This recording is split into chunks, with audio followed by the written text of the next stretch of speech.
Salatu wassalamu ala asyrafil anbiya'i wal mursalin Sayyidina Muhammadin wa ala alihi wa sahbihi ajma'in. Rabbi syrah li sadri wa yassir li amri wahlul 'uqdatam min lisani yafqahu qawli. La hawla wa la quwwata illa billahil 'aliyyil 'azim. La hawla wa la quwwata illa billahil 'aliyyil 'azim. La hawla wa la quwwata illa billahil 'aliyyil 'azim.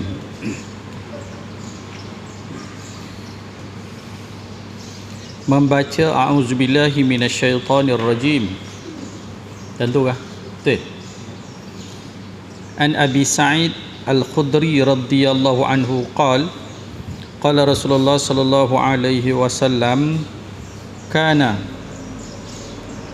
Rasulullah sallallahu alaihi wasallam yaqulu bitakbir a'udzubillahi as-sami'il 'alim minasyaitonir rajim. Rawi Imam Ahmad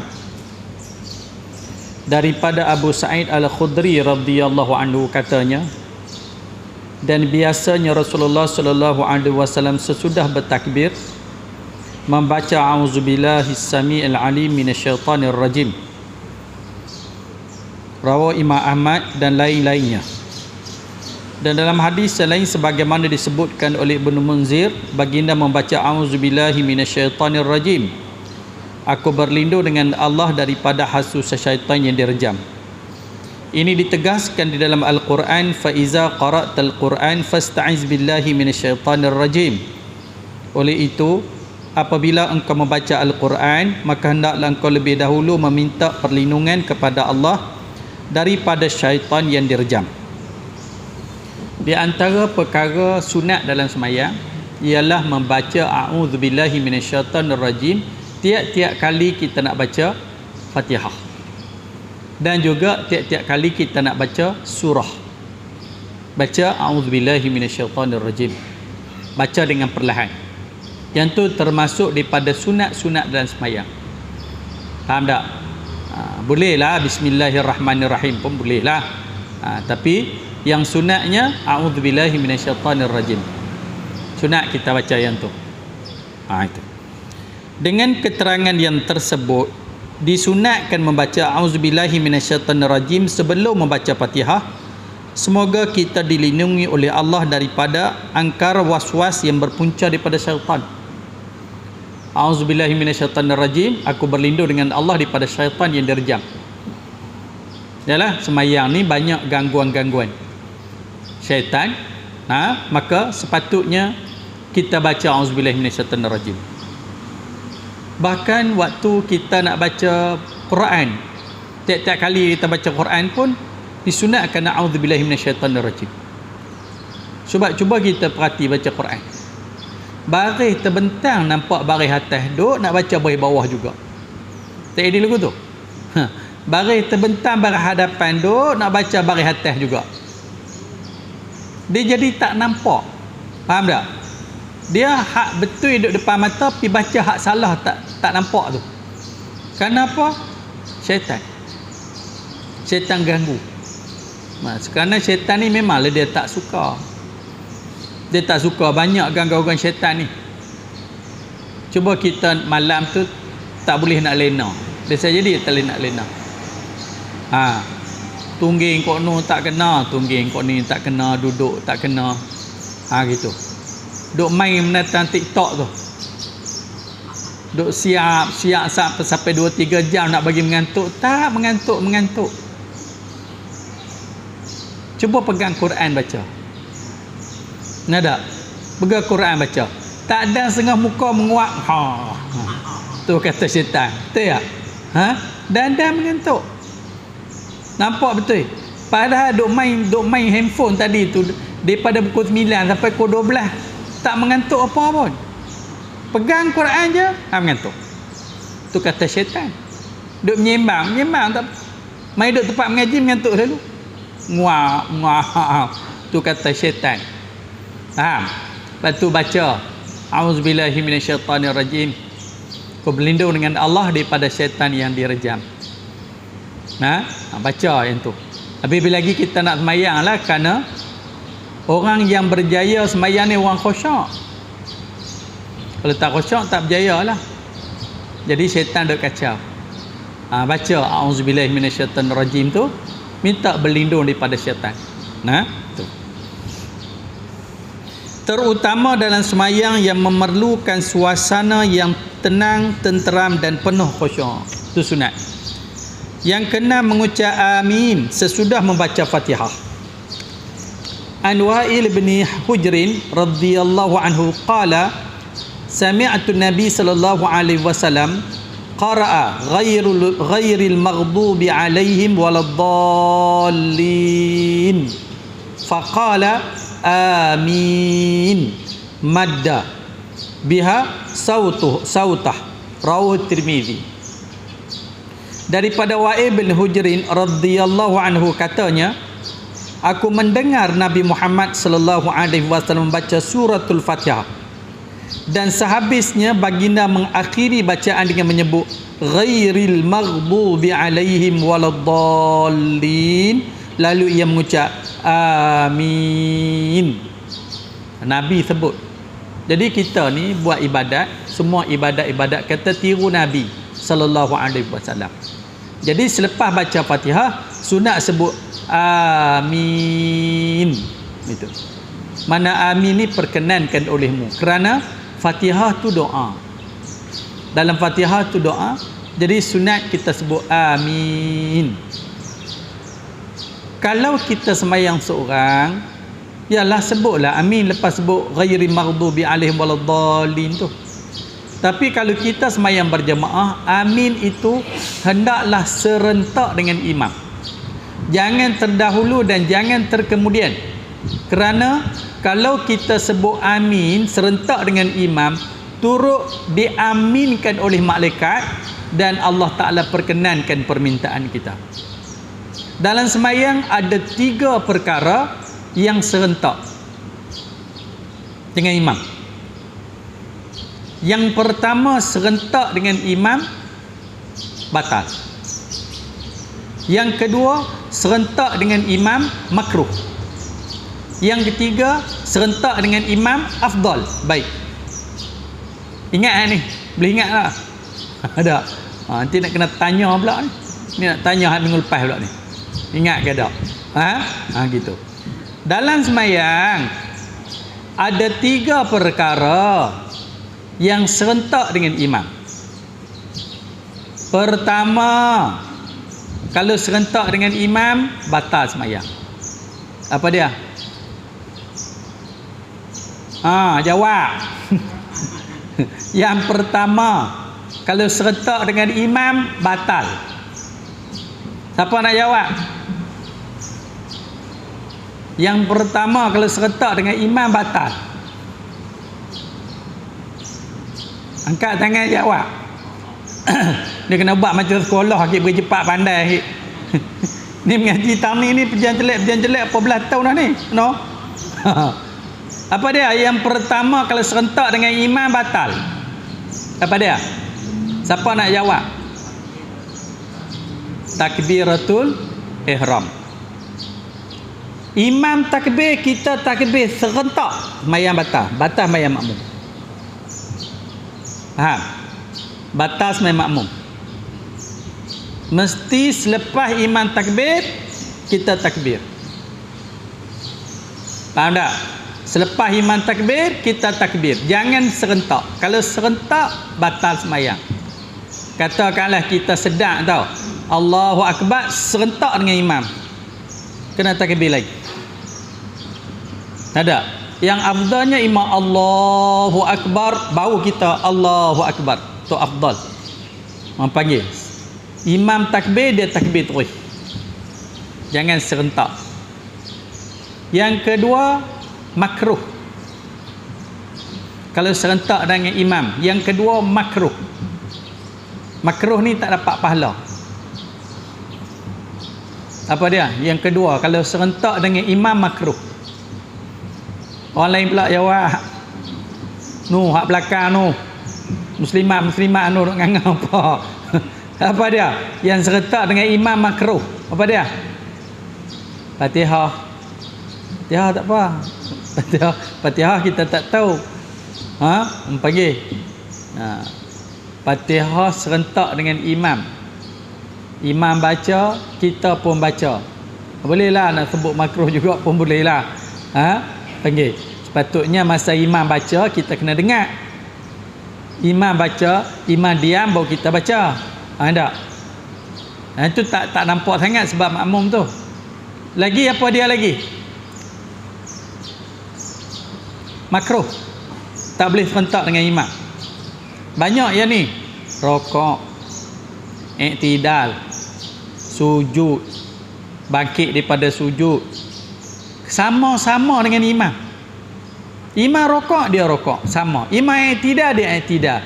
Imam turun sujud, dia turun sujud. Yang ni makruh. Makruh makna tak dapat pahala.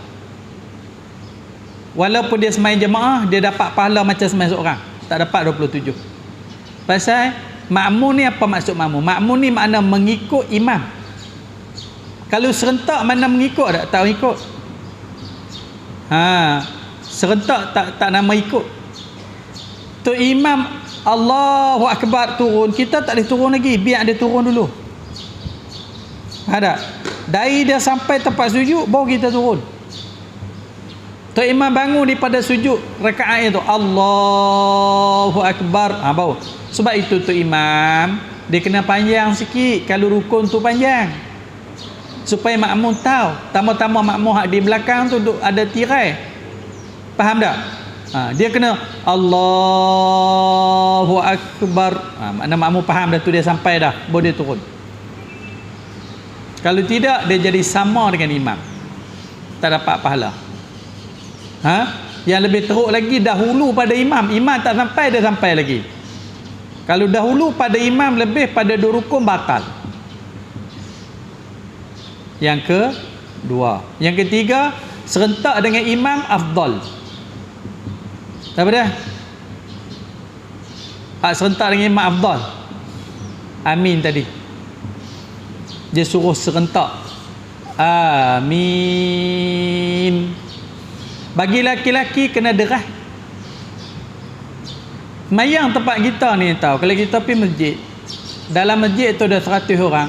Tu imam habis baca Fatihah sebut amin.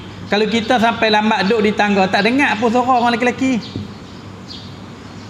Dia kedekut suara dia, tak bunyi pun. 100 orang tak bunyi pun.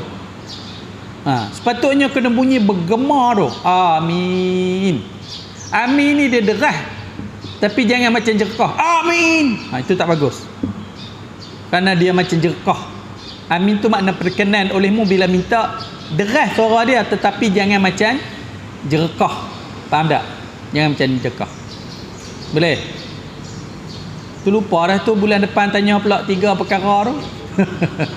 3 perkara dalam sembahyang yang sama dengan imam.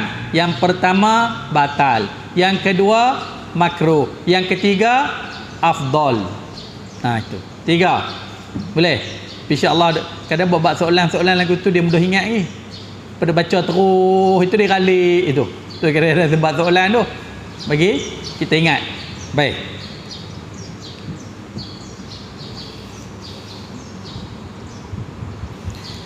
Ditegaskan lagi dalam hadis berikut. An Abi Hurairah radhiyallahu anhu anin Nabi sallallahu alaihi wasallam qala iza ammana al-imamu fa aminu fa innahu man wafaqa ta'minuhu ta'minal malaikah ghufira lahu ma taqaddama min zambi. Rawal Bukhari. Ini daripada Abu Hurairah radhiyallahu anhu, daripada Nabi Muhammad sallallahu alaihi wasallam, sabdanya, apabila imam mengucap amin, maka hendaklah kamu mengucap bersama, kerana sesiapa yang ucap aminnya serentak dengan ucapan amin malaikat, nescaya diampunkan dosanya yang telah terdahulu. Bila imam ucap amin, ada 3 amin. Pertama, amin imam. Yang kedua, amin makmum. Yang tiga, amin malaikat. 3 ni serentak, Allah ampun dosa-dosa dulu. Senang je. Allah nak ampun dosa. Kalau kita ingat kita ni dosa banyak, buat bagi elok. Ada Allah ghufira lahu ma taqaddama min dzambih. Allah ampun dosa-dosa yang dulu. Dulu ada dosa tak? Berlambak. Zaman-zaman dulu banyak dosa. Dosa kecil lah. Dosa besar kena taubat. Tahu tak apa dia dosa kecil, apa dia dosa besar? Dosa besar, dosa yang ada hukum hudud, tu dosa besar. Kalau tak masuk dalam hukum hudud, tu termasuk daripada dosa kecil. Dosa besar bila buat dia kena taubat. Taubat kena cukup syarat-syarat dia. Pertama, kena tinggal terus, kena menyesal, dan tak ada cara nak buat lagi dah. Tu taubat. Kalau berkait dengan orang, kena pergi jumpa dia minta maaf. Kalau ambil barang orang, kena pergi ganti balik. Dosa kecil dia boleh bertaubat, dan dia boleh buat kebajikan, Allah gugurkan dosa dia. Dia sedekah, Allah gugurkan dosa. Semayang, bila semayang Allah letak dosa di atas kepala. Bila rokok sujud gugur habis. Bila apa semayang semua dosa dia habis, Allah ampun. Sedekah, kata Nabi, sedekah tu memadamkan dosa kamu seperti mana air memadam api. Buatlah apa-apa, mengaji, duduk tempat mengaji macam ni, Allah ampun dosa. Baik kita duduk tempat baik, baca Quran, berzikir, buat benda-benda baik, Allah ampun dosa. Kena penyakit, dia sabar dengan sakit-sakit dia, Allah kifaratkan dosa. Itu ada dosa besar, ada dosa kecil. Dosa besar ni dosa yang ada hukum hudud, kata ulama. Apa yang ada hukum hudud? Mencuri, kerak tangan. Berzina, hukum sebat. Tuduh orang berzina, tu dosa besar semua tu. 80 rotan kalau tak ada saksi. Semua ada. Ini bila tuduh isteri dia berzina, saja-saja dia tuduh, tu semua tu dosa besar. Minum arak, dosa besar. Semua dosa-dosa yang ada kaitan dengan hukum hudud, tu dosa besar. Kalau yang tak kena hukum hudud, tu termasuk daripada dosa kecil. Dosa kecil pun masuk neraka, dosa besar pun masuk neraka kalau Allah tak ampun. Cuma pasal apa panggil dosa kecil dosa besar? Dosa kecil pula dia boleh jadi dosa besar. Dosa kecil dia akan jadi dosa besar dengan berapa sebab. Yang pertama, kalau dia memperkecil-kecilkan, Allah dosa kecil je, tu jadi dosa besar. Ataupun dia biasa buat dosa kecil, tak ada rasa apa, itu jadi dosa besar. Dosa kecil itu dosa besar. Ataupun dia buat dosa kecil itu dia orang terpengaruh. Orang biasa buat dosa kecil itu kecil. Orang tak biasa bila buat dosa kecil dia jadi dosa besar. Macam tok guru buat dosa kecil, bagi tok guru dosa besar. Pasal apa? Orang tiru dia. Ustaz pun boleh buat, takkan aku tak boleh? Faham tak? Dia ni orang yang terpengaruh. Pada dia orang ada nama ustazah buat dosa kecil jadi dosa besar. Pasal apa? Ustazah kita pun buat. Ada? Ustazah kita pun buat, jadi dosa besar. Sebab orang ni, orang panggil, macam, yalah, setengah-setengah orang ni dia tutup aurat. Dia keluar daripada rumah, dia cukup kepala.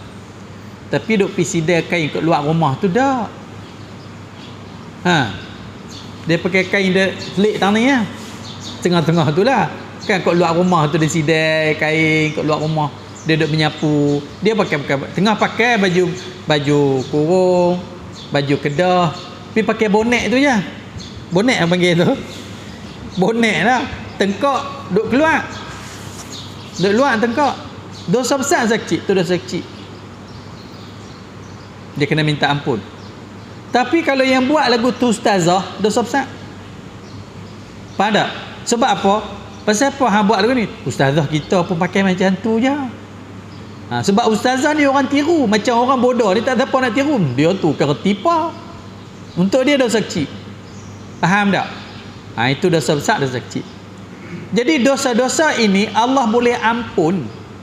Dengan Allah Ta'ala akan ampun dengan dia melakukan kebajikan. Di antaranya waktu imam sebut amin, dia sebut amin serentak. Pada waktu imam sebut amin, dia sebut amin serentak. Ghufira lahu ma taqaddama min zambi. Allah ampun dosa-dosa lama. Faham? Betul? Itu. Jagalah sebab kita ni dosa banyak. Ada? Kalau kita boleh jaga, ready ghairil maghdubi alaihim waladdallin. Amin. Imam sebut amin, kita sebut amin, sama-sama sudah.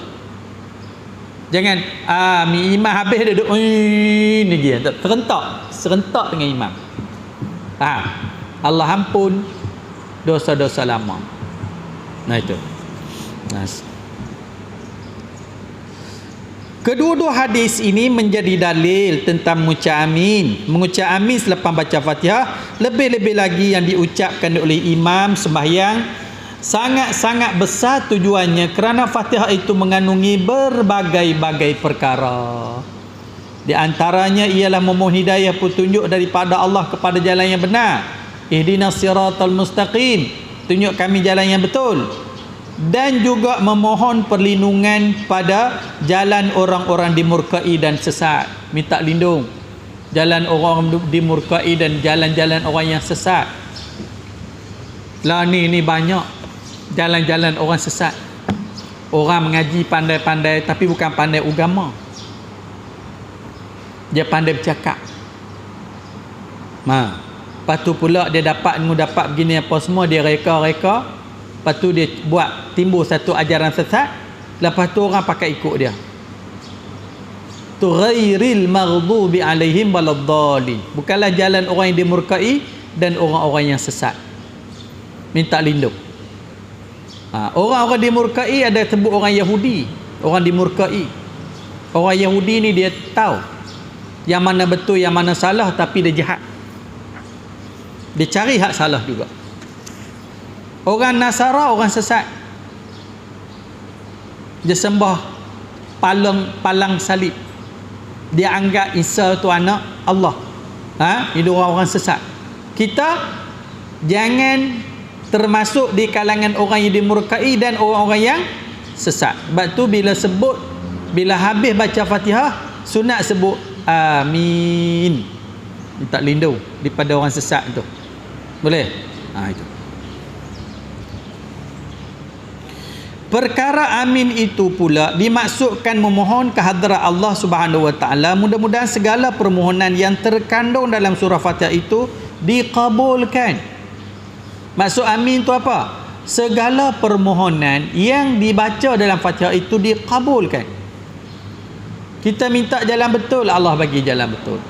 Kita minta lindung daripada jalan orang yang dimurkai dan orang yang sesat, pun Allah kabulkan. Sebab itu sebut amin. Sebut elok-elok. Tu panjang sikit. Amin. Itu. Itu dia panjang. Jangan panjang sangat. Amin. Tapi takbir alif tak panjang tau. Allahu Akbar. Ada setengah sebut Allah. Tu tak betul. Betul tak? Bisa dengar tu betul. Allahu Akbar. Tak boleh. Alif tu pendek. Allah. Allahu Akbar. Bukan Allahu Akbar. Ada orang sebut macam tu. Tak betul. Kerana dia memanjangkan alif.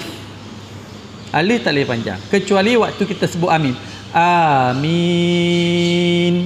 Itu betul. Alif tu panjang sikit. Amin. Tu tak bunyi. Bunyi pun tak betul dah kan.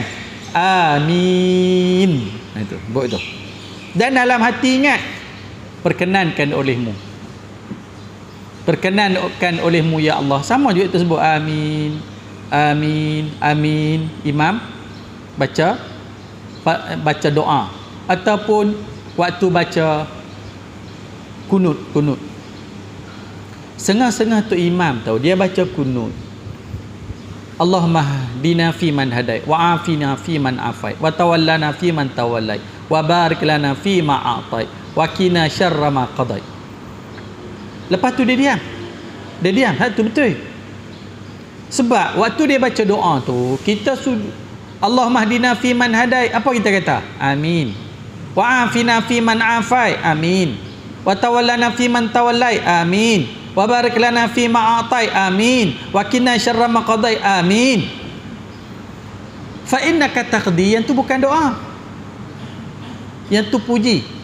fa innaka taqdi wa la yuqda alai wa innahu la yazillu man walai wa la ya'izzu man adai tabarakta rabbana wa ta'ala falakal hamdu ala ma qadai astaghfiruka wa atubu ilaik. Tok Imam boleh sebut astaghfiruka wa atubu ilaik sebab masa itu Tok Imam makmum baca sama-sama. Kalau sebut amin, amin, amin, amin, tak betul. Yang tu bukan doa, yang tu puji-pujian. Faham tak? Puji-pujian. Sebab itu, sebaiknya imam, waktu tu dia baca pelan. Sebab sama-sama baca. Tapi bila dia baca kuat, jadi tu salah kita nak baca sama, dia baca kuat. Nak amin, tak kena gaya. Ada menteri aku tu. Tak kena gaya. Yang paling eloknya, tak doa sahaja imam deras. Sebab makmum nak amin. Macam mana kalau kita tak dengar imam baca? Kunut dia kita tak dengar dia baca. Kita kat tangan kita tak dengar dia baca. Kita nak sebut amin juga. Dengar hujung-hujung je, kita tak dengar apa dia kata. Tak usah sebut amin. Kalau kita tak dengar, dia doa apa kita tak tahu amin je kita. Tak payah. Kalau kita semayang subuh berjemaah, kita tak dengar, selalu muslimat lah belakangan dia speaker tak bunyi, kalau mana tahulah dia pun angkat tangan baca kunut, kita pun angkat tangan juga, kita tak dengar dia minta apa, tak dengar dia minta apa, kita tak payah sebut amin. Lepas tu kita nak buat apa? Kita baca sendiri. Faham? Kita baca sendiri, kunut tu baca sendiri. Allahumma hdini fiman hadai wa afini fiman afai wa tawallai. Baca sendiri. Faham? Kalau kita duduk diam pun dalam semayang tak elok kita duduk diam tunggu, tak elok. Macam saya kata dah dulu kan, kita baca tahiyat awal, Tok Imam baca tahiyat akhir. Faham tak? Ataupun kita ikut imam, Tok Imam baca tahiyat, walaupun kita dapat satu rakaat, kita pun baca tahiyat lah. Sekali tu imam bagi salam, sekali kita tambah. Betul tak? Kita baca sampai Allahumma salli ala Muhammad wa ala ali Muhammad, kita diam lah. Tu imam bagi salam lagi tak? Dah, dia tak bagi salam lagi. Dia baca Allahumma salli ala Muhammad wa ala ali Muhammad kama sallaita Ibrahim wa ala ali Ibrahim pun semua. Jadi kita masa tu baca tahiyat awal ataupun kita mengikut imam. Lepas habis kita duduk diam je. Daripada kita diam, kita baca tahiyat tu sampai habis. Tak apa. Faham tak? Lebih baik kita baca daripada duduk melengung je. Melengung apa? Ada? Melengung apa? Sampai fil alamin innaka hamidun majid. Tu imam bagi salam, kita bangun. Faham tak? Tak apa, tak apa. Bak lagu tu. Daripada kau duduk ngangah. Ngangah tu tak pergi fikiran dia main lah macam-macam. Tak ada, kira ramai macam-macam. Sama juga kalau kita tak dengar imam baca kunut, kita tak dengar, cuma angkat tangan tadah je lah. Kadang-kadang tu imam tak dengar kita baca apa, kita nak amin apa, dia minta apa pun kita tak tahu. Jadi kalau kita tak dengar apa imam baca, maka kita baca sendiri. Faham tak? Baca sendiri. Allahumma hdini fiman hadai wa afini fiman afai wa tawallani fiman tawallai. Baca sendiri. Dah kita tak dengar dia baca. Kalau dengar, aminkan dia. Sampai fa innaka taqdi pun yang tu disuruh kita baca sendiri. Tu sudah amin, amin, amin. Apa? Baca sendiri yang tu. Faham? Yang tu bukan doa, itu puji. Fa innaka taqdi wa la yuqda alai. Sesungguhnya engkau lah yang mentakdirkan sesuatu, tak ada siapa pun nak takdir atas engkau. Wa innahu la yazilu man walai wa la ya'izzu man ad wa la ya'izzu man adai. Sesungguhnya takkan kena hina orang yang Tuhan mulia, takkan mulia orang yang Tuhan hina. Nak amin apa itu puji. Faham?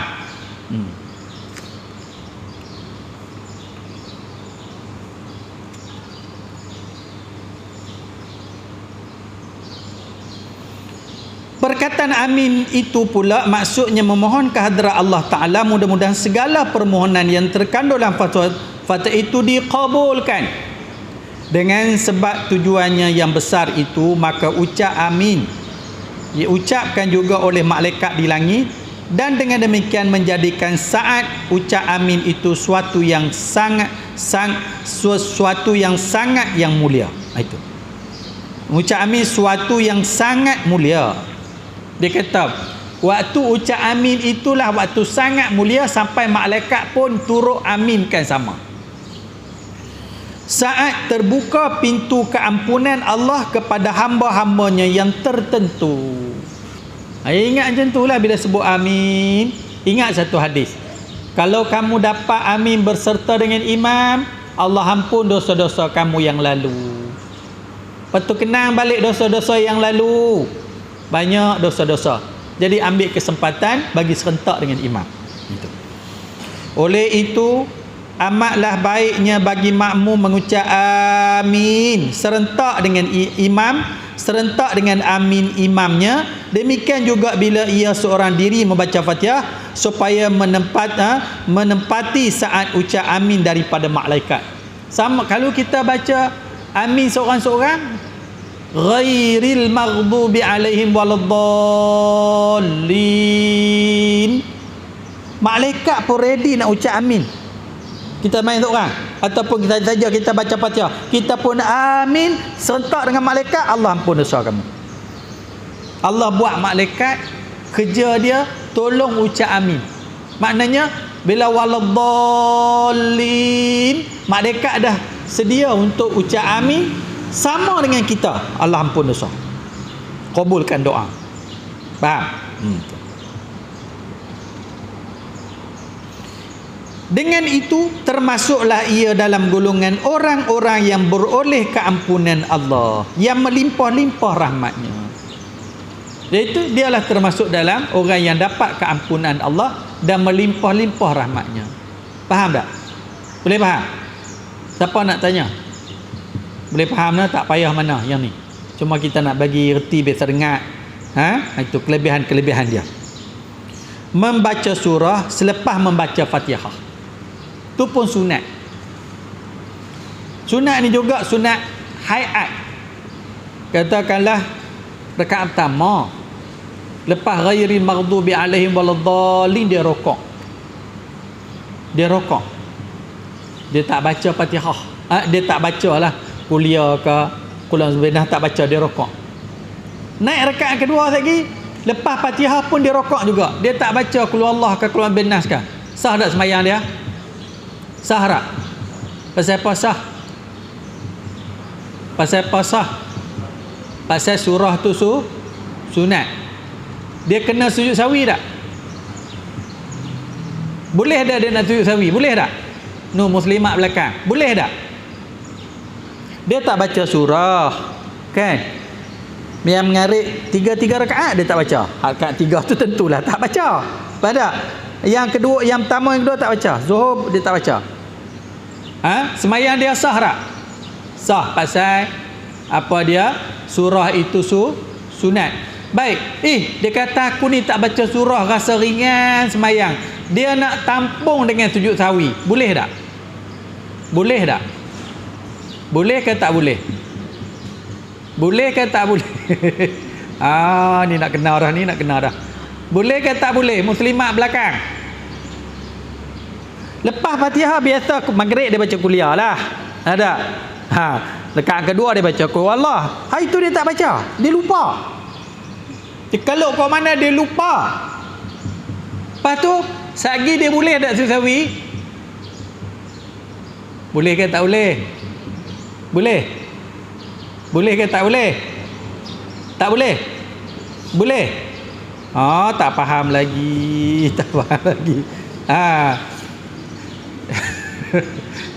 Ni kita duk belajar sunatlah sembahyang dah berapa? Ulang balik. Tak apa. Memang pun kita lupa. Macam mana, saya bukan nak marah pun. Nak mengajak bagi faham je. Kita bukan gaduh nak habis kitab. Sunatlah sembahyang ada berapa? Ada berapa sunatlah sembahyang? Awak ni baru lepas je. Sunatlah sembahyang ada 2. Sunatlah sembahyang ada 2. Sembahyang ada 2. Pertama, nama dia sunat ab'ad. Yang kedua nama dia sunat hayat. Dua.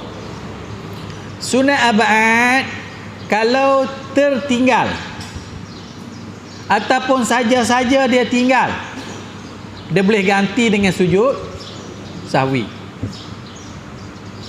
Sunat hayat kalau dia tinggal, dia tak boleh ganti sujud sahwi. Kalau ganti sembahyang dia batal. Kalau dia ganti sembahyang dia batal.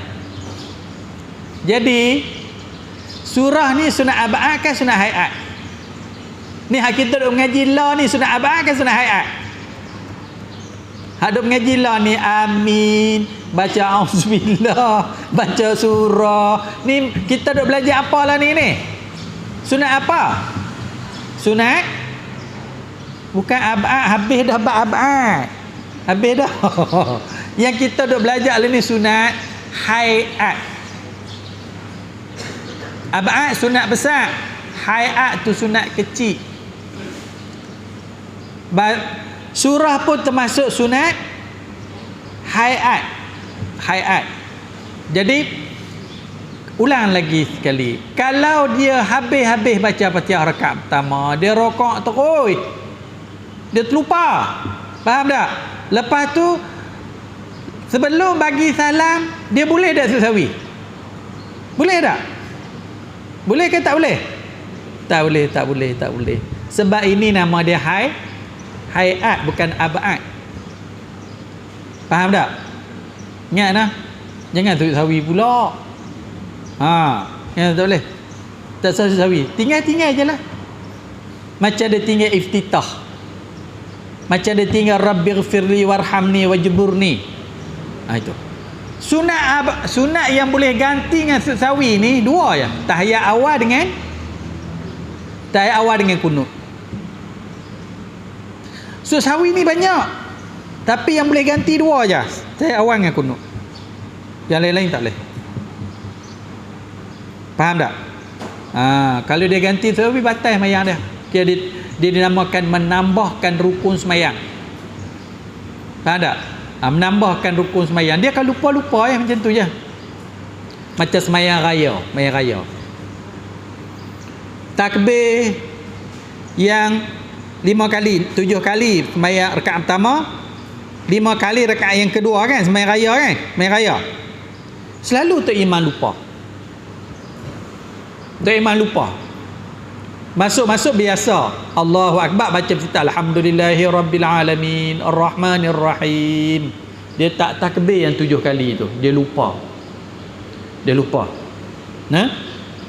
Baik. Sembahyang dia sah tak? Dia takbir tu. Sembahyang sah tak? Sah. Sebab dia bukan termasuk daripada rukun sembahyang. Tok Imam kena sujud sahwi tak? Kena tak? Tak kena. Pasal yang ni sunat hayat, bukan sunat abad, sunat hayat. Tak payah sahwi. Yang sahwi pula. Tok Imam boleh ulang balik tak? Katakan dia akan sebut masuk Alhamdulillahirabbil alamin. Dia teringat dia tak takbir yang 7 kali tu. Dia berhenti, dia takbir. Boleh tak begitu? Boleh tak? Tak boleh. Tak boleh. Pasal apa tak boleh? Pasal takbir yang 7 tu sunat. Pada takbir yang 7 tu sunat. Fatihah sunat ke rukun? Fatihah rukun wajib. Dia dah masuk rukun, tak boleh berhenti rukun pergi buat yang sunat. Tak boleh. Dia terus je, tak apa. Sujud sahwi pun tak payah, apa pun tak payah. Faham? Sujud sahwi pun tak payah, apa pun tak payah. Boleh. Tapi kalau Tok Imam tu pandai, tahu. Tadi dia tak takbir 7 kali tau. Tak takbir 7 kali, tak takbir. Dia bangun rakaat kedua, dia ganti balik. Boleh? Dia ganti balik, boleh. Faham tak? 7 campur 5. Faham tak? 7 campur 5 kan? Tadi dia tak takbir yang 7 tadi, dia lupa kan? Dia takbir 7. Lepas tu dia tambah lagi 5. 7 hak tadi. 5 yang ni. Itu boleh. tu tempat dia. Tapi kalau tak takbir langsung terus macam biasa, semayang dia macam biasa, tak payah sujud sahwi. Katakanlah tok imam tu sujud sahwi, kita nak buat mana? Kita makmum, kita mengaji lah, hari ni dah mengaji dah. Kalau lupa yang 7 tu, tak payah sujud sahwi lah, terus mengaji. Tok imam tu tak tahulah dia tak mengaji ke, lupa ke apa semua. Kita pun tak apalah, dia dah tak takbir, kita pun ikut macam biasa, tak ada gaduh apa. Dan makmum belakang pun tak payah sebut subhanallah, tak payah. Tak payah. Subhanallah ni kalau dia buat benda yang batal, bukan dia buat benda yang batal. Ada kadang makmum pun kata subhanallah ya. Tak payah. Tak apalah, dia pun tiba-tiba dia sujud sahwi. Dia turun sujud sahwi. Kita hanya nak sujud juga. Patutnya hak ni kita kena selesai masalah ni. Kita kena selesai. Kita ada 2 pilihan. Sujud kita tak boleh sujud. Sebab kita tahu dah tok imam memang salah. Tok imam masalah, kita tak boleh sujud. Kalau kita nak ikut imam tu, kita kena tunggu bagi dia bangun daripada sujud. Itu. Baru dia bagi salam, kita bagi salam. Kalau kita nak ikut. Kalau kita tak mau ikut, kita mufarakah bagi salam terus. Faham tak? Pasal apa kita nak ikut dia buat benda batal? Saya tanya pula saya. Pasal apa nak tunggu dia juga, dia buat benda batal? Boleh jadi tu imam tu batal, boleh jadi tak. Kalau sekiranya dia turun sujud itu, dia tahu benda itu salah, dia buat sembahyang dia batal. Ataupun dia jahil, dia tak mengaji, sembahyang dia batal. Tapi kita kata tok imam, takkan dia tak tahu dia tok imam. Faham tak? Dia tok imam, dia pun mengaji banyak pada kita. Kita sangka dia lupa. Faham tak? Kita sangka dia lupa buat macam tu bantai. Jadi tok imam tu tak batal sebab dia lupa dalam sembahyang tak batal. Lupa makan ke, lupa rakaat ke, lupa apa tak batal. Faham tak? Kita rasa dia lupa kot tok imam buat macam ni batal. Jadi kita nak ikut juga tok imam tu. Faham tak? Nak ikut juga tok imam tu. Jadi tunggu dia bangkit lagi, kita bagi salam. Ada 2 cara kan? Tok imam pun tak boleh pakai, bagi salam terus dulu.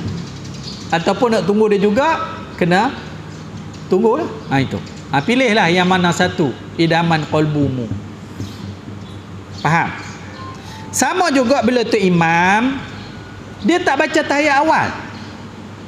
Faham tak? Tok imam tak baca tahiyat awal. Dia tak baca. Dia bangun terus. Mayang biasa ni, mayang zuhur kan, mayang asar kan, dia bangun terus tak baca tahiyat awal. Kita macam mana? Kita macam mana? Kita tak payah baca, ikut dia terus sebab dia buat benda batal tak? Tak. Tinggal tahiyat awal tu tak batal sebab tahiyat awal itu sunat. Ikut dia. Tapi ikut tak apa, tak usah gaduh apa. Makmum belakang subhanallah, tak payah. Sebab dia tinggal tahiyat awal. Tahiyat awal itu sunat. Sunat abad kan? Ada. Tak apalah, kita ikut dia. La ilaha illallah, boylah kita ikut dia, turun baca tahiyat awal pula dah. Ni kacau. Faham tak? Dia bangun. Kita pun tak apalah, bangun berdiri dah dia tak baca tahiyat awal, dia lupa agama api lah. Sagi boleh sujud sawi. Faham tak? Sujud sawi, dia turun. Kita macam mana? Boleh turun tak? Boleh turun tak? Tak boleh, jangan turun. Boleh ikut tak tok imam ni? Tok imam boleh ikut tak? Turun tak boleh lah. Boleh ikut tak? Terpulang kat kita. Kalau kita rasa tok imam ni pun tak pernah mengaji apa pencen-pencen terus jadi imam, pekah pun tak mengaji pun semua, tok imam ni jahil, aku tak mau ikut dia farakah, sambung bayang dia terus. Ada itu. Kalau kita kata tok imam ni pun mengaji kot, ustaz juga tok imam ni, dia pun duduk mengaji apa semua, takkan dia tak tahu kata buat lagu ni batal, dia lupa tu. Kita pun duk cacang tunggu bagi dia bangun lagi. Dia bangun ikut dia terus. Macam tadi juga. Faham tak? Masa tu kita kena pandai buat keputusan. Masa tu. Sebab tuan-tuan, kita kena ikut orang sakat betul je. Tak betul jangan ikut. Siapa pun lagu tu. Semayang ajar kita. Pemimpin pun lagu tu. Pemimpin ikut dia sakat betul. Dia gelong jangan ikut. Semayang ajar kita gitu. Walaupun orang tu baik tu imam sekalipun, dia tu imam tak betul, ikut apa? Dalam semayang ajar kita di luar semayang pun macam tu. Macam tu. Kita ikut orang sakat betul ya. Macam saya bagi terlalu contoh senang kan. Orang memburu dalam hutan. Buru lautan, buru kijang lautan, buru landak ke, rusa ke. Macam mana orang buru lautan? Dia tengok tapak kijang kan. Dia tengok tapak kijang. Dia ilmu dia faham tapak lagu ni kijang. Dia ikutlah. Ikut tapak kijang tu. Kadang ikut pagi sampai petang dia ikut tu. Ikut jumpa. Memang kijang. Hak dia ikut tu betul. Tembak kijang tu sembelih hak balik makan. Faham? Sebab hak dia ikut tu betul. Tapi kalau dia ikut tu tapak kijang, dia rasa tapak kijang, dia ikut petang baru jumpa. Bukan kijang, babi. Dia kata tak apalah, dah ikut lama, babi pun babi lah, mana boleh. Faham tak? Ni faham tak? Nampak jengik macam tu. Tak boleh. Sebab ikutan kamu tu dah lama tapi salah. Masa tu kamu nampak betul-betul salah, jangan ikut. Faham? Baru kalau pegang pendirian begitu, senang. Ni dah ikut kat ustaz tu, ustaz tak semayang pun ikut. Dah ada ajaran sesat. Panggil ta'assub. Tu dah pergi tunggu Imam Mahdi nak turun di Mekah dulu, lepas kena tahan rupanya lama tak balik. Pergi makan pun tak ada. 2 tahun lepas. Ramai orang terpengaruh. Imam Mahdi nak wujud, nak turun di Mekah, pakak pergi meneru. Bawa anak cucu semua pergi. Lepas tu Imam Mahdi tak turun pun semua, kerja Saudi tangkap pula pergi kurun tak mana tu. Baru balik ya ni. Jangan ikut orang cakap betul ya. Ustaz pun kalau nampak gelong dah terserah ikut. Tak? Semayang ajak kita begitu. Semayang ajak kita begitu. Luar semayang panggil kita macam tu, ikut orang cakap betul ya. Tak? Ni kadang tu Tok Guru tu menikah sampai 8 bini. Hak kita mengaji bini boleh cakap berapa? Kat 4 ya. Cakap 4. Oh dia kata ni Tok Guru ni dia ada satu martabat. Apa gitu gini, apa tak apalah. Dah. Ni dah lebih dah ni. Dah lebih, tak saya ikut. Senang. Faham tak? Hak ada pengaruh ajaran sesat tu berlambak lah ni dah ada lagu tu. Lah ni dah ada tau. Orang cerdik-cerdik, lawyer lah, doktor lah, engineer lah. Dia pergi kerja. Nak pergi kerja, dia pergi tinggal bini dalam rumah Tok Guru. Semua pergi tinggal rumah Tok Guru. Mereka ada amalan tarikat apa mereka nak buat, tinggal dalam rumah Tok Guru tu. Tak ada. Balik lagi, ambil bini rumah Tok Guru macam ada ancak Nasri tu. Nak pergi kerja, pergi tinggal. Mereka tu Tok Guru ni dia ada ilmu laduni. Ada. Bini-bini semua tinggal kat Tok Guru, nak ambil berkat kata dia. Betul ya tu? Tak betul. Kalau Tok Imam tak baca kunut, kita tak baca. Tak apa, sebab yang tu dia tinggal yang sunat. Tok Imam tak baca tahiyat awal, tak apa, kita tak baca, boleh kira lagi. Orang panggil. Tapi kalau Tok Imam pergi turun balik, terbentang nampak salah, tu saya ikutlah. Orang pun lagu tu, terbentang nampak salah, jangan ikut. Jangan, baru kita tak sesat. Bercanggah dengan ilmu, dia kata ni ilmu dalaman, ilmu laduni, ilmu ni. Mana ada ilmu yang lebih hebat daripada Quran? Tak ada lah. Faham tak?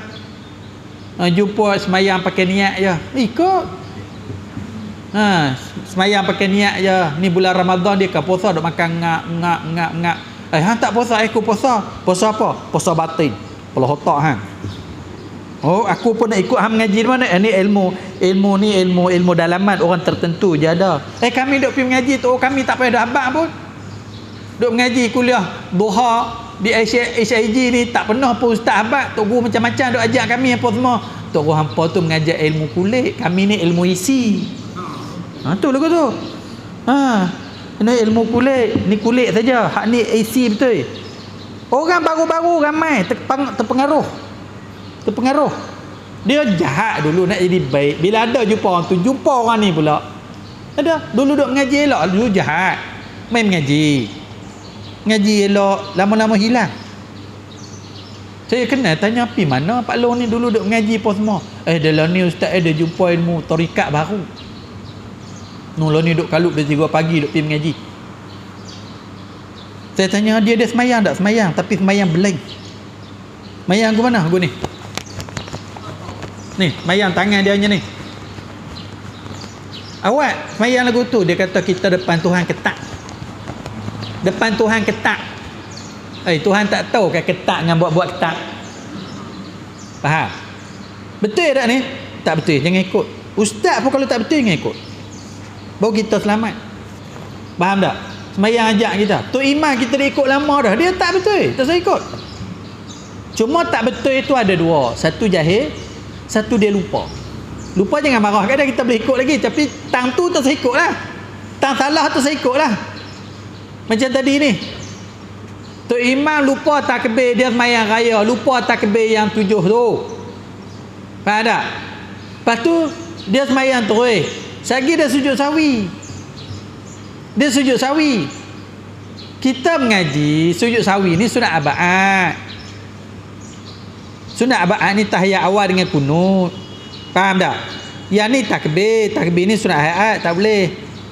Dia turun juga sujud. Kita bagi salam pun boleh, tunggu dia bangkit. Kalau kita ingat Tok Imam ni lupa kot, dia pun duk mengaji kot, kadang-kadang lupa, dia tunggu tu. Tapi main dengan semayang gelabah ni berselerak tarak habis. Kalau jadi lagu tu dia tak ada cuba Tok Imam silap sekali, berselerak habis bersemua. Dia benar sunat ni, Tok Imam buat kita kena buat, Tok Imam tak buat kita tak payah buat. Sunat abad. Macam sujud pagi Jumaat ni, sujud pagi tadi kan, sujud sejadah tu. Tok Imam turun sujud sejadah. Sujud sejadah tu sunat kan? Sunat tak? Sunat. Sunat apa yang tu? Abad ke hayat? Hayat. Ada. Tok Imam turun sujud sejadah pagi Jumaat. Kita tak turun. Batal semayang.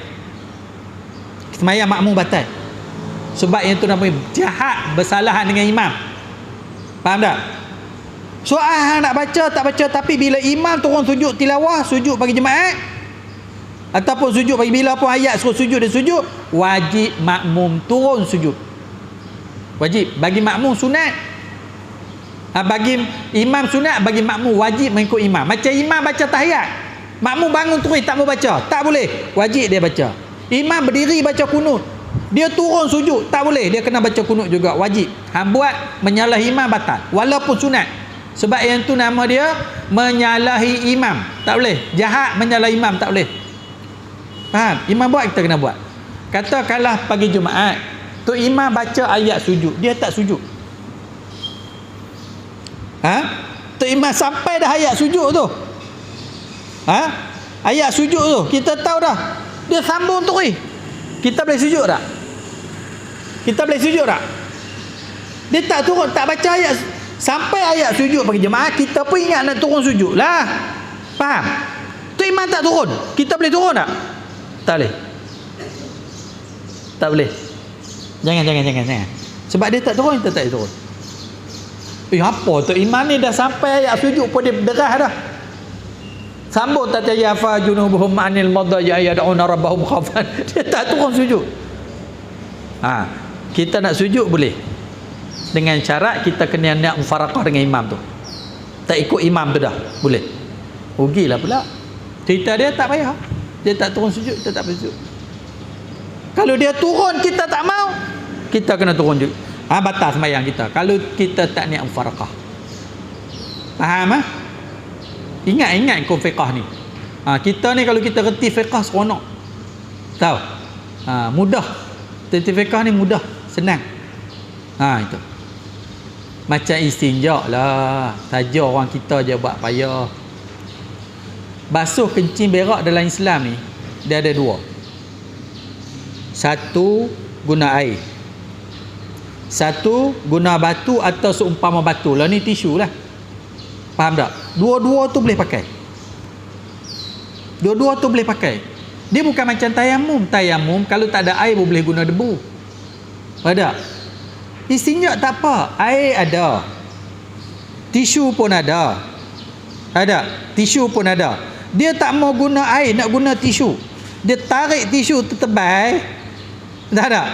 Dia tenyeh, dia buang. Dia tenyeh, dia buang. Dia tenyeh, dia buang. 3 kali dia rasa bersih. Lepas tu dia ambil wuduk semayang. Tak basuh berak dah. Sah tak semayang dia? Nganga apa? Sah ke tak? Sah tak semayang dia? Sah. Tak apa. Tu nama dia istinja. Boleh. Cuma kita jarang buat lagu tu geli geleman. Tu kita punya pasal. Ya tak? Sebab kita duduk sini kadang-kadang bila tahu tak orang kita bila dia pergi Korea, dia pergi Jepun, pergi Singapura sudah. Dalam bilik ayak depa tak ada kepala paik. Tahu? Tu ya? Tak ada kepala paik. Depa geli geleman, ayak duk lecah gitu geli geleman. Kita pula geli geleman tak basuh dengan ayak. Betul tak? Ada. Geli geleman tak basuh dengan ayak. Tapi hukum fiqh kata boleh.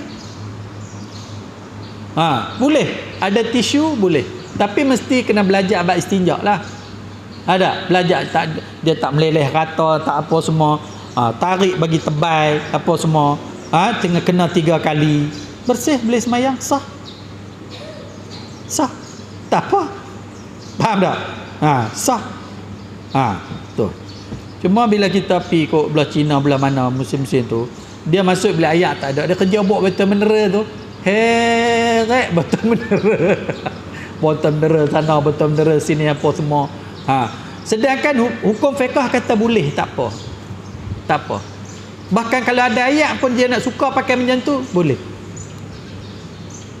Tak apalah, kita dah biasa guna ayak. Tapi bila mari hukum-hukum fiqh begini, suasana begini, kita pakai hukum. Ada hukum tertentu tahu yang nama pakai kasut khauf. Saja saya nak buka kepala apa semua tu. Dia ambil wuduk sampai tang kaki, tak boleh buka kasut. Sapu di atas Sapu di atas saja, semayang dengan kasut tu. Boleh. Kalau kita pergi Mekah musim sejuk, kita nampak Arab ambil wuduk sapu atas tu kan. Itu. Apa kaki tak kena ayak ni apa semua. Ada hukum-hukum dia. Ada. Hukum-hukum dia ada, kita belajar gitu. Sebab tu kalau kita reti fiqh ni, kita jadi mudah. Ada. Kita jadi mudah hukum fiqh. Sebab tu banyak belajar hukum fiqh kita senang. Kita senang. Itu. Sebab tu kadang-kadang saya duk tegak juga orang-orang pakai purdah ni kan. Pakai purdah nampak mata saja ni semua. Dia baguslah pakai yang tu, pakai niqab tu bagus. Kadang-kadang dia pakai purdah, dia menega. Tahu, dia menega. Menega akak jual beli, dia nak kena tengok muka dia beli kat siapa. Tak kenal muka, macam mana dia akak jual beli? Itu salah pula tuan-tuan. Pakai tu betul dah, tapi menyebabkan benda tu salah. Jadi buka kedai apa-apa kan, orang nak beli duit apa semua, bila kata angkat dia kena tengok dia beli kat siapa. Tu salah. Lepas tu dia tutup pakai tu sampai pop menakan dia pun tak boleh tengok muka. Tu salah pula tu. Kan? Pop menakan tak boleh tengok nak menakan. Tutup sedia. Kadang-kadang pop menakan kecil hati tu. Betul tak? Kita biasa jumpa lagu tu. Ada pop menakan boy yang nak menakan aku ni sampai tak pernah tengok muka, duk nampak mata saja aja. Dengan pop menakan dia pun tak boleh tengok. Padahal pop menakan orang pun boleh tengok muka dia. Tambah pop menakan lagi-lagi boleh tengok lah. Pop menakan tak pakai tudung pun tak apa. Betul tak? Kalau pop menakan ni tak pakai pun tak apa. Nampak rambut pun tak apa sebab pop menakan dia. Tapi dia pakai tutup sampai nampak mata saja, siapa pun tak nampak. Kadang-kadang kalau terlajak sangat pun jadi tak betul. Faham tak? Bukan saya kata benda tu tak bagus. Bagus, tapi kalau nak pakai ikut cara dia betul, ngaji betul-betul. Tu. Sama juga saya dah sebut orang yang semayang duduk atas kerusi. Dia tanya siapa yang dia boleh duduk atas kerusi. Dia tanya siapa. Dia rasa dia tak larat, dia duduk atas kerusi. Padahal dia boleh berdiri, dia boleh rokok, dia boleh sujud, dia boleh. Tapi duk biasa buat lagu tu. Dia turun daripada kereta, dia heret kerusi boleh. Naik atas masjid boleh. Tangga masjid tinggi boleh. Mayang tak boleh. duduk tak kursi. Kita takut dia semayang lagu tu, dia biasa lagu tu, dia sedap lagu tu, dia dah buat lagu tu, dia tipu diri dia sendiri. Faham tak? Sebab tahu kalau kita mayang sunat tak apa, mayang sunat kalau kita larap diri, tiba-tiba kita nak duduk tak apa, mayang sunat. Mayang wajib tak boleh. Biarlah kalau kita nak sembahyang duduk atas kerusi tu, memang sah kita duduk atas kerusi, memang sakit kita ni betul boleh duduk atas kerusi. Tak apa. Sebab tu pergi tanya dulu, Ustaz, saya ni sakit macam ni, boleh tak sembahyang duduk atas kerusi? Tanya ustaz tu. Ustaz tengok cek apa semua, tak apa, hang boleh duduk atas kerusi. Dia bukan boleh duduk terus, dia boleh berdiri, dia kena berdiri dulu. Faham tak? Dia kena berdiri dulu. Lepas tu lagi mungkin dia tak boleh nak sujud. Tak boleh nak sujud, tak apalah dia duduk. Dia apa semua. Kita nak kata pun tak tahu. Sebab sakit orang ni berbeza-beza, kita cakap tak tahu. Cuma kalau berlaku pada kita, ingat nak, bila berlaku pada kita, pastikan kita semayang atas kursi itu sah.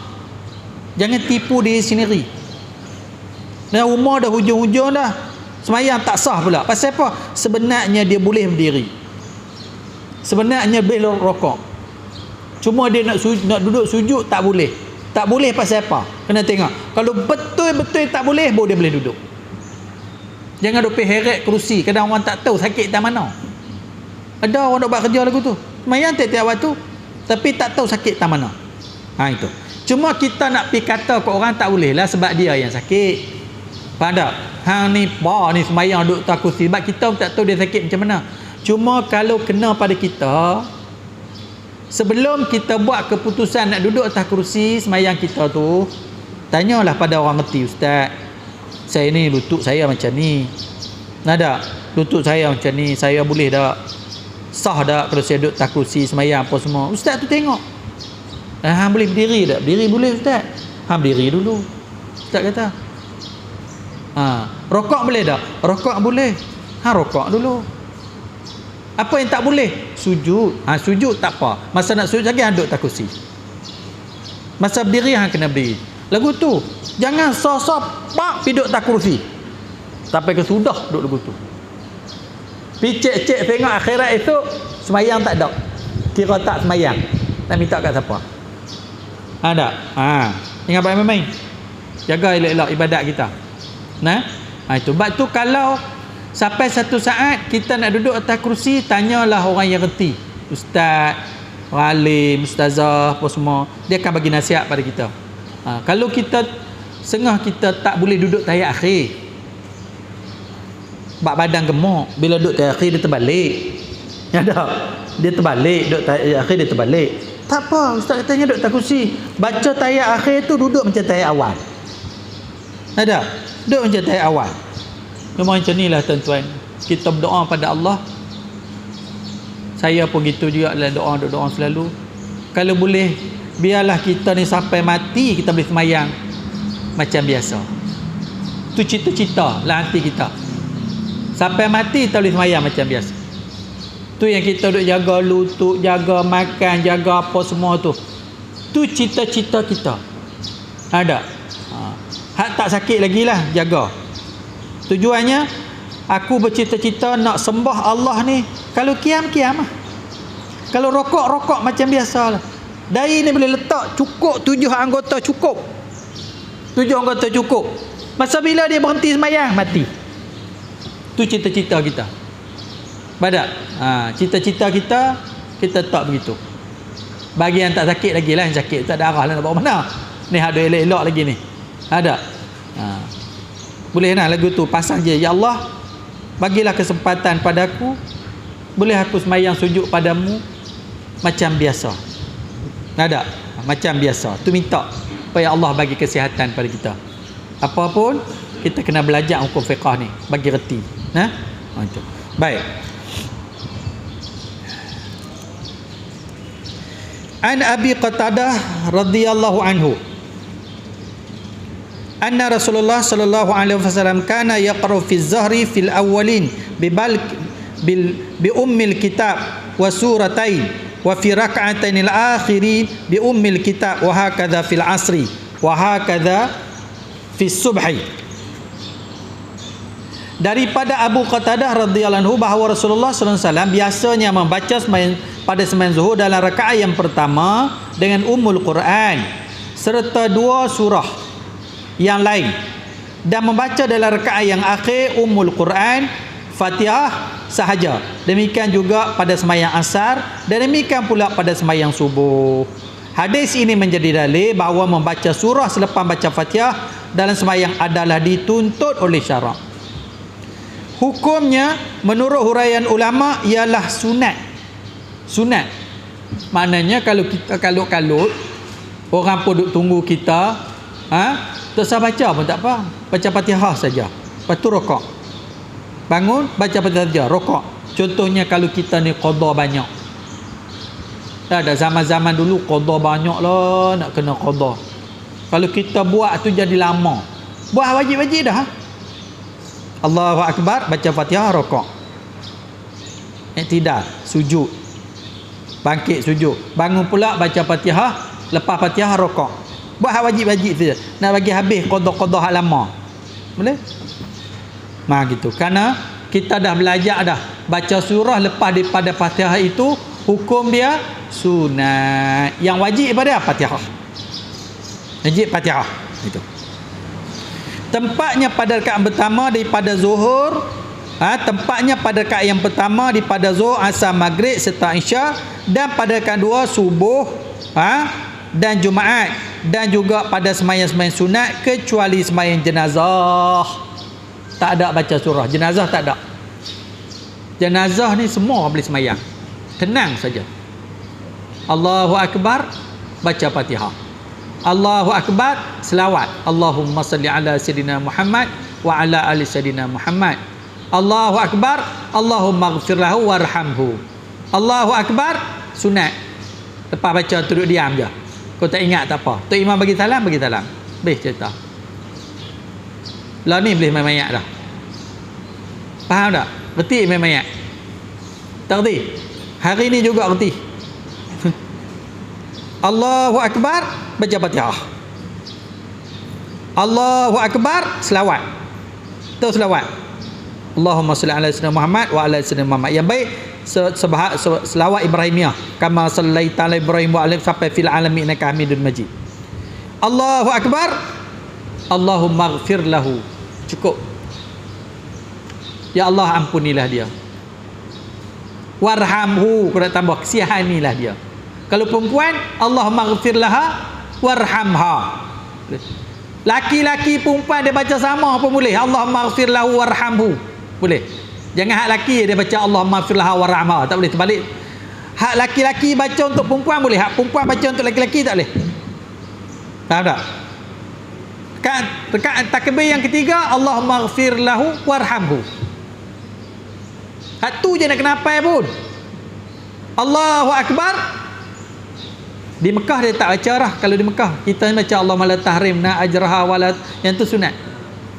Allahu Akbar, duduk diam. Bagi salam, habis. Boleh main mayat? Boleh, tak ada apa pun, tak ada apa. Fatihah ingat dah. Selawat ingat dah. Yang nak kena baca Allahumma ghfir lahu warhamhu. Yang tu tak boleh ingat. Lagu-lagu berkajang-kajang ingat. Satu je. Allahumma ghfir lahu warhamhu. Habis. Satu je nak kena hajat. Kadang mak ayah mati teriak sampai bengkak mata-mata. Main mayat pun tak kerti. Bapa? Duk teriak di buncun. Apa teriak? Anak-anak imam mayat tu. Ada? Imam main mayat. Saya selalu sebut anak-anak jadi imamkan sembahyang mayat ayah dia kalau boleh. Saya kalau orang cari ustaz tolong sembahyang mayat mak saya, pandai dah jadi imam, main nak ajak jadi imam anak tentu. Ni benda-benda yang koman ni tahu. Anak-anak sembahyang mayat ayah mak dia koman.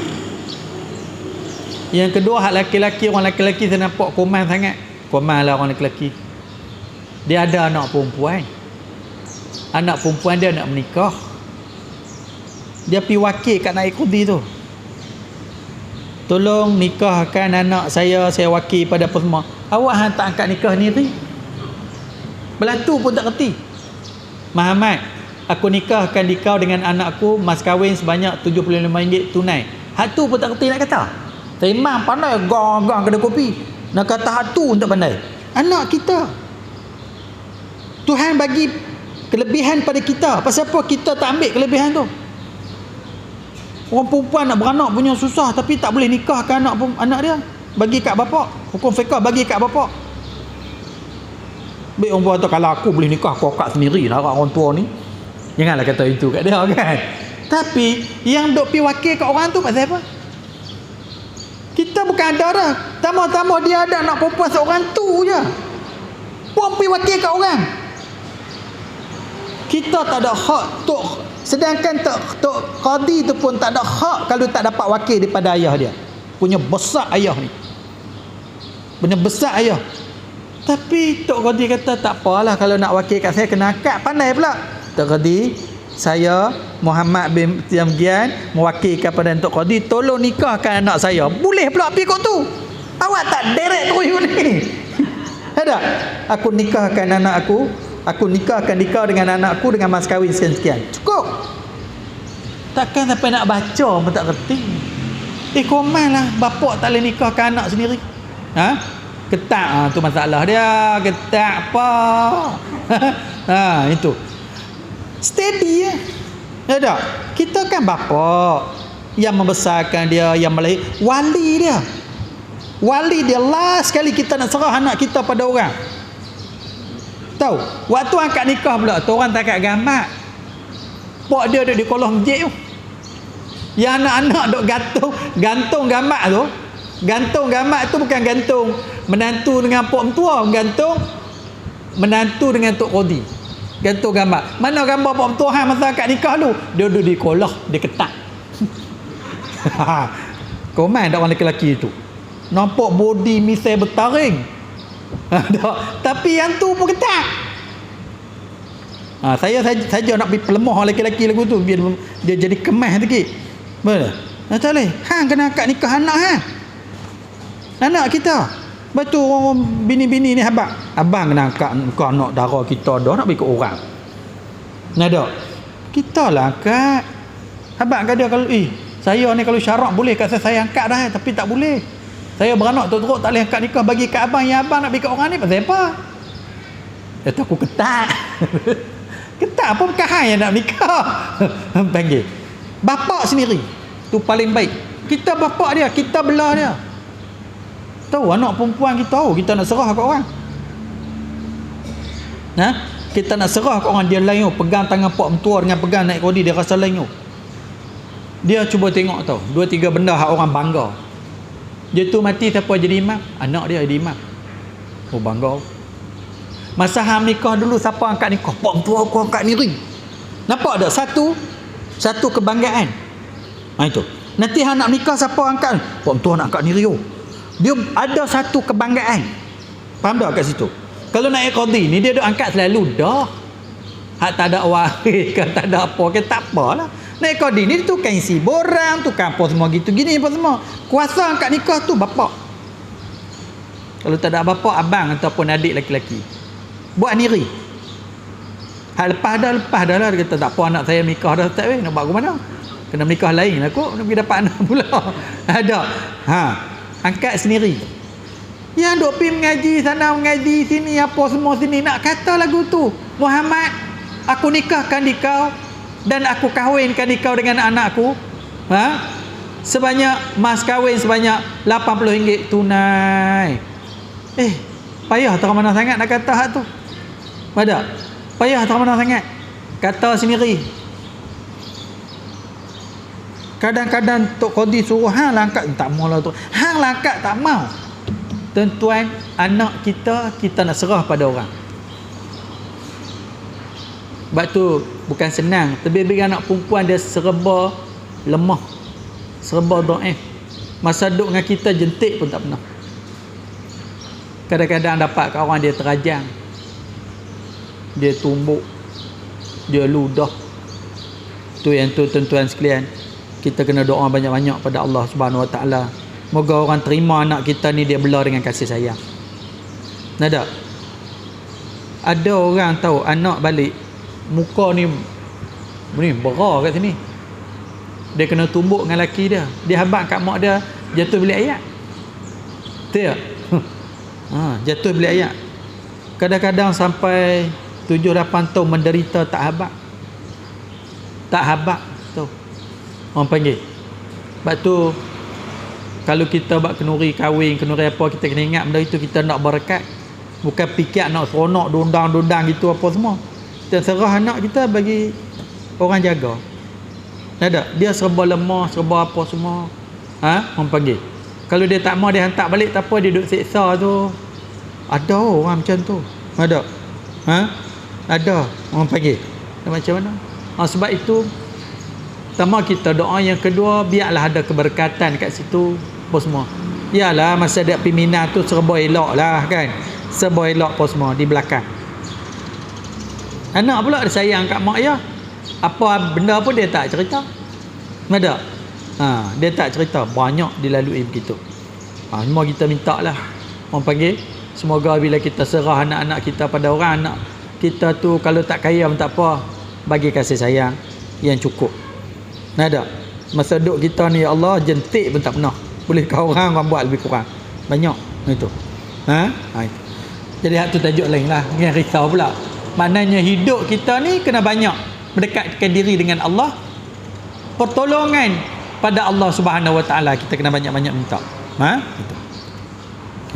Jadi yang ke-8-nya menyaringkan bacaan sembahyang yang tertentu dan membaca dengan perlahan pada sembahyang yang lain. Jadi tentu dulu. Wallahu Subhanahu Wa Taala a'lam. Bismillahirrahmanirrahim. Allahumma salli ala Muhammad wa ala Allahumma inna nas'aluka uluman nafi'a wa arzaqan wasi'a amalan salihan sa'adatan daran husnul khatimah wa rizqin. Rabbana atina fid dunya hasanah fil akhirati hasanah wa qina azabannar. Wa sallallahu ala sayyidina Muhammad wa ala alihi wa sahbihi ajma'in. Alhamdulillahirabbil alamin.